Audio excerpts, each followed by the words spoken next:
1 होती है और इसके पास 1 है और कम्यूटेटिव है a dot b equal to b dot a होना चाहिए, तो ये कम्यूटेटिव भी है और आइडेंटिटी भी है, मल्टीप्लिकेटिव आइडेंटिटी।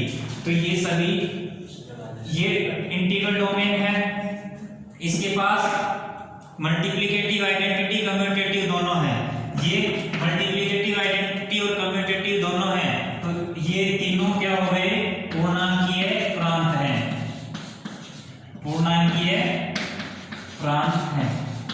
ठीक है, नेक्स्ट क्षेत्र के उदाहरण, फील्ड के एग्जांपल देखो। फील्ड के लिए क्या होना चाहिए, क्षेत्र, एग्जांपल्स ऑफ फील्ड। अब मैं इनको ही फील्ड बताऊंगा। पहले फील्ड की डेफिनेशन क्या होती है, फील्ड यानी क्षेत्र, क्षेत्र होता है F प्लस डॉट को हमें फील्ड बताना है, तो F प्लस क्या हो, आबेलियन होना चाहिए, और F माइनस 0, इसमें से 0 अवयव और हटा देंगे, ये भी आबेलियन होना चाहिए। ठीक है, तीसरा बंटन नियम, बंटन नियम का पालन करना चाहिए। ठीक है, ये 3 प्रॉपर्टी होनी चाहिए। ये देखो Z plus dot, Z plus क्या है, आबेलियन ग्रुप है, Z प्लस आबेलियन ग्रुप प्लस के रेस्पेक्ट में आबेलियन है, तभी तो ये बोला है। ठीक है, दूसरी बात Z माइनस 0, 0 क्यों हटाना है, 0 क्यों हटाते हैं, क्योंकि उसका मल्टीप्लिकेटिव इनवर्स नहीं मिलता है, और जब इनवर्स नहीं मिलेगा तो ये आबेलियन नहीं होगा, इसलिए हम 0 एलिमेंट को हटा देते हैं। ठीक है, तो Z minus 0 dot, Z minus 0 multiplication binary operation के रेस्पेक्ट में आबेलियन ग्रुप Z माइनस 0,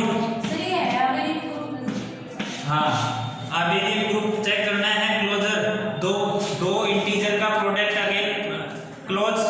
ठीक है, 0 अवयव हटा देना है इसमें से, और उसके बाद में एसोसिएटिव आइडेंटिटी 1 है, इनवर्स 0 के अलावा सभी का इनवर्स मौजूद है। अगर मैं कहूं 25 का इनवर्स निकालना है तो 1/25, सिर्फ पूर्णांक थोड़ी होती है, 1/25 पूर्णांक नहीं है, तो ये फील्ड में नहीं होगा। इसमें फील्ड में दे रखा है क्या, इसको फील्ड दे रखा है, जो कि क्रमिक में तत्समति वलय है, प्रत्येक शून्येतर अवयव x का गुणात्मक प्रतिलोम 1/x विद्यमान है, z वाला नहीं है। गलती पकड़ में आ गई। इसमें देखो z प्लस डॉट को फील्ड बता रहा है, इसको काट देना, तो ये 1/25 है, does not belongs to z, और ये does not belongs to z, तो ये not abelian group,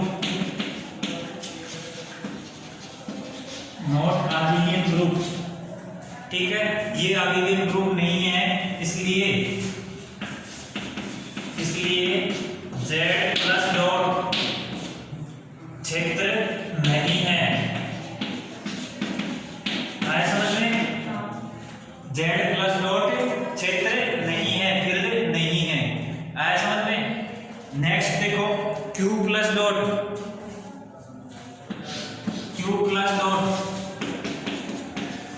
Q plus dot की बात करें,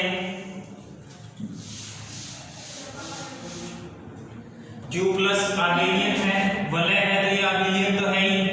Q प्लस और Q माइनस 0, ये डॉट मल्टीप्लिकेशन बाइनरी ऑपरेशन के रेस्पेक्ट में क्लोजर है, एसोसिएटिव है, आइडेंटिटी 1 है, इनवर्स प्रत्येक अवयव का 1/1 में आ जाएगा, और 1/1 वो सभी इसी में ही है। ठीक है, 0 का इनवर्स नहीं था तो 0 को हमने हटा दिया, कि ये भी आबेलियन। डिस्ट्रीब्यूटिव लॉ भी होल्ड करता है, बंटन नियम ये होल्ड करता है। तो Q प्लस डॉट क्या है, क्षेत्र है। ठीक है, Q प्लस डॉट क्षेत्र है, लास्ट R प्लस डॉट है, वो आपको खुद को करना है।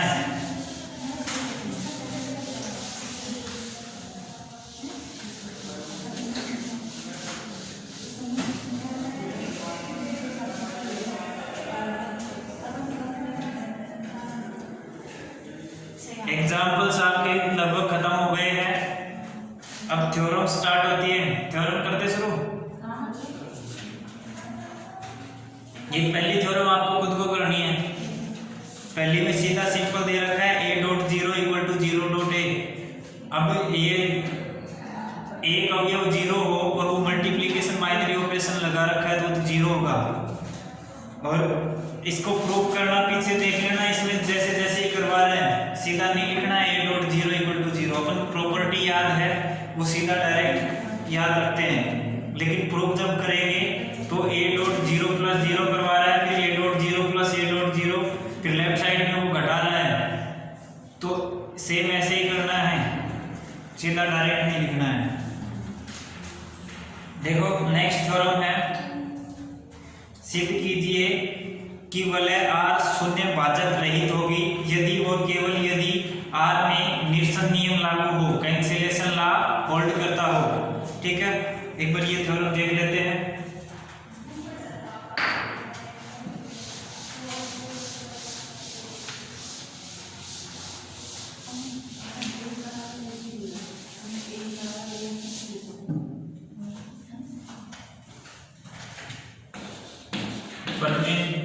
दो ये कह रहा है सिद्ध कीजिए कि वलय R, सिद्ध कीजिए कि वलय R शून्य भाजक रहित होगी,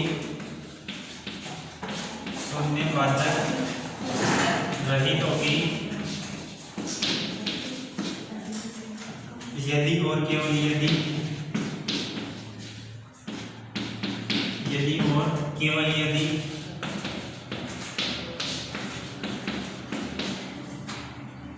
R में निरसन नियम लागू होते हैं, R में निरसन नियम लागू होते हैं।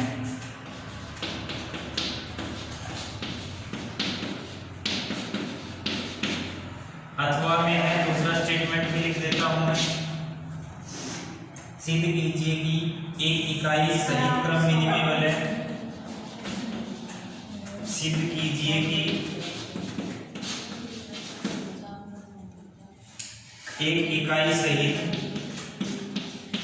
एक इकाई सहित क्रम विनिमय वलय,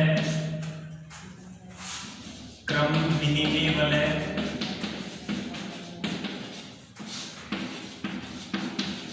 एक इकाई सहित क्रम विनिमय वलय R पूर्णांकीय प्रांत है, पूर्णांकीय प्रांत है यदि और केवल यदि, यदि और केवल यदि a not equal to 0, a dot b equal to b dot c, a dot b equal to a dot c. This implies b equal to c for all abc belongs to R.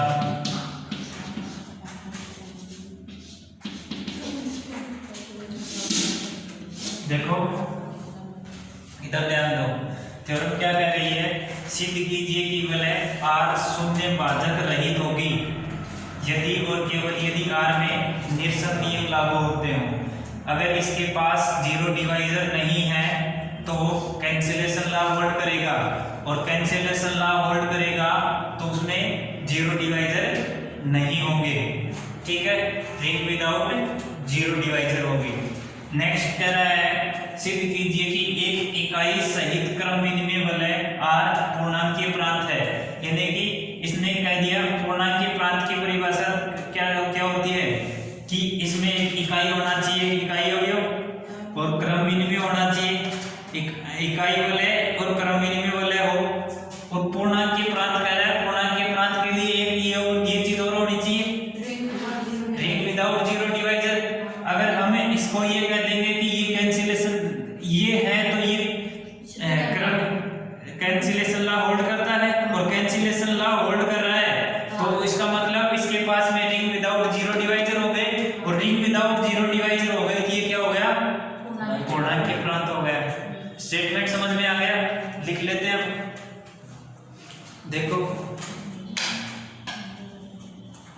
Proof में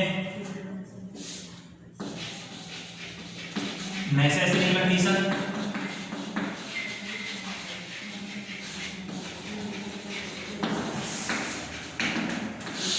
देखो जब necessary condition और sufficient condition, necessary condition में लिखते हैं कि ये चीज हमें हमारे पास गिवन है, ये ऊपर वाली ये गिवन है, उससे प्रूफ क्या करना है हमें, निरसन नियम, ठीक है। और जब सफिशिएंट कंडीशन प्रूफ करेंगे तो निरसन नियम हमें गिवन मानना है कि हमें दिया हुआ है कि R निरसन नियम का पालन करता है, और निरसन नियम का पालन करता है तब हमें सिद्ध करना है कि R के पास रिंग विदाउट जीरो डिवाइजर है R, ठीक है। R के पास शून्य भाजक रहित होगी, R जो वाला है वो शून्य भाजक रहित वाले होगी, ठीक है। अब देखो अपन लिख लेते हैं नेसेसरी कंडीशन में, माना R शून्य भाजक रहित वाला है, माना R शून्य भाजक रहित वाला है, शून्य भाजक रहित वाला है, माना कि ABC belongs to R, ABC अवयव है R के, और वो इस प्रकार है कि इस प्रकार के अवयव है, इस प्रकार है कि A dot B equal to A dot C और A नॉट इक्वल टू 0, ठीक है। A B C तीन अवयव दे रखे हैं और वो इस प्रकार से हैं A dot B equal to A dot C, ठीक है। अब देखो इसमें कह रहा है ये A डॉट C है, इसका प्रतिलोम अवयव A डॉट C, A अवयव R का है, C अवयव R का है, तो इन दोनों का डॉट प्रोडक्ट डॉट के रेस्पेक्ट में क्लोजर प्रॉपर्टी संतुष्ट करता है। A डॉट C को कोई नया अवयव मैं मान लेता हूं थोड़ी देर के लिए अल्फा, वो भी R का होगा क्योंकि क्लोजर प्रॉपर्टी संतुष्ट करता है। दो अवयवों का प्रोडक्ट नया आया है, वो भी R का ही अवयव होगा। अब R का अवयव है तो ये अल्फा अवयव मान लिया मैंने, अल्फा का इनवर्स एडिशन बाइनरी ऑपरेशन के रेस्पेक्ट में माइनस अल्फा, वो भी इसी का ही अवयव होगा ना, ठीक है। तो ये चीज समझ में आ गई, तो मैं इसका दोनों साइड सब्ट्रैक्ट कर देता हूं, A dot B plus minus का A डॉट C बराबर A dot C plus minus का A डॉट C, ठीक है।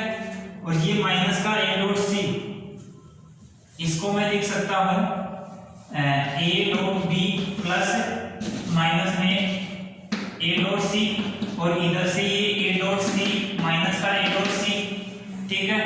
ये A डॉट C जीरो हो जाएगा, आइडेंटिटी अवयव जीरो नहीं बोलेंगे इसको, आइडेंटिटी एलिमेंट। और इधर से A dot B A dot C A dot B minus C बंटन नियम से, और ये देखो A dot B minus C equal to 0, यहाँ से क्या होगा, शून्य भाजक रहित वाला है, शून्य भाजक रहित वाला है तो या तो A बराबर 0 होगा या B माइनस C बराबर 0 होगा।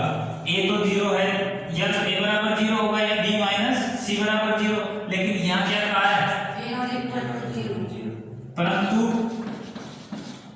A not equal to 0, this implies B minus C equal to 0, और B माइनस C 0 है तो B बराबर C होगा। और यही हमें प्रूव करना था। निरसन नियम क्या कहता है, A डॉट B बराबर A dot C, A not equal to 0 है तो B बराबर C होगा।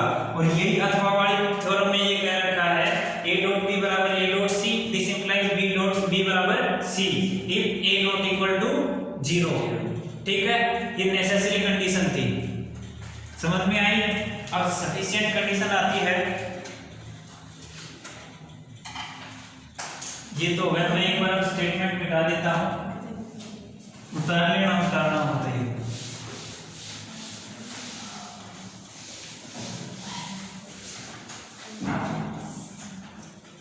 अब देखो अतः R में वाम निरसन नियम सत्य है, अतः R में वाम निरसन नियम नियम सत्य है। इसी प्रकार R में दक्षिण निरसन नियम भी सत्य है। इसी प्रकार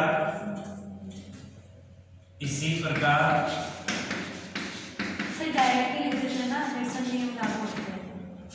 ये वाम निरसन नियम भी तो प्रूव किया है, लेफ्ट कैंसिलेशन लॉ वर्ड किया है। अब इसको बताएंगे तभी तो राइट कैंसिलेशन बताएंगे।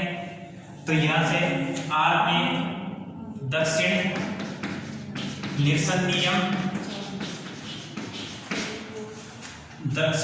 नियम सत्य है, ठीक है, ये सत्य है तो वो भी सत्य है, अतः कैंसिलेशन लॉ होल्ड करता है।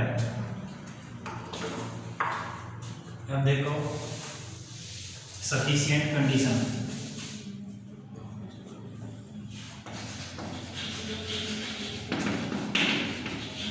सफिशिएंट प्रतिबंधों की पर्याप्तता। देखो सफिशिएंट कंडीशन में क्या करेंगे, R में निरसन नियम लागू होता है। निरसन नियम माना कि बोले R में निरसन नियम सत्य है, माना कि बोले R में निरसन नियम सत्य है, तो निरसन नियम सत्य है तो ये चीज होगी A डॉट B बराबर A dot C, A not equal to 0 तो B इक्वल टू C, ठीक है। अब यदि संभव हो, उल्टा मान रहे हैं, यदि संभव हो तो माना कि A B belongs to R, A और B हैं वो दो अवयव हैं R के, ठीक है, और A not equal to 0, B not equal to 0 तथा A dot B equal to 0, ठीक है। यानी कि इसने क्या कहा है, देखो इसने कहा है कि दो नॉन जीरो का प्रोडक्ट 0 आ गया, यानी कि इसके पास 0 डिवाइजर है, ठीक है, इसके पास 0 डिवाइजर है, उल्टा मान के चल रहा है, और उल्टा ही मतलब कंट्राडिक्शन से प्रूव कर रहे हैं, उल्टा मान रहे हैं कि इसके पास 0 डिवाइजर है, ठीक है। तो इसने कह दिया A dot B equal to 0। अब देखो एक नया एलिमेंट मान लेते तथा A माना A और A को 0 के साथ प्रोडक्ट करेंगे, एडिशन बाइनरी ऑपरेशन के रिस्पेक्ट में ग्रुप है तो ग्रुप की आइडेंटिटी भी होगी, और A को हम 0 के साथ प्रोडक्ट कर रहे हैं तो वो भी 0 ही आएगा, और ये समीकरण 1 मान लिया, इसको समीकरण 2 मान लिया। A डॉट B भी बराबर 0 है और A डॉट 0 बराबर भी 0 है, तो यहाँ से A डॉट B बराबर A डॉट 0, ठीक है। और यहाँ से अपन क्या कह सकते हैं, लेफ्ट कैंसिलेशन लॉ, और लेफ्ट कैंसिलेशन लॉ से B बराबर 0 आ गया, जो कि उल्टा हो गया, कंट्राडिक्शन ये विरोधाभास है। समझ में आया ना? देखो उल्टा मान के चले थे, ये इसके पास 0 डिवाइजर है, और कैंसिलेशन लॉ से हमने क्या कह दिया कि ये तो B बराबर 0 आ गया, तो इसके पास तो 0 डिवाइजर हो गया, रिंग विदाउट 0 डिवाइजर, ये 0 डिवाइजर लेके चला था, नीचे बता दिया रिंग विदाउट 0 डिवाइजर, ठीक है, जो कि विरोधाभास है, जो कि विरोधाभास है,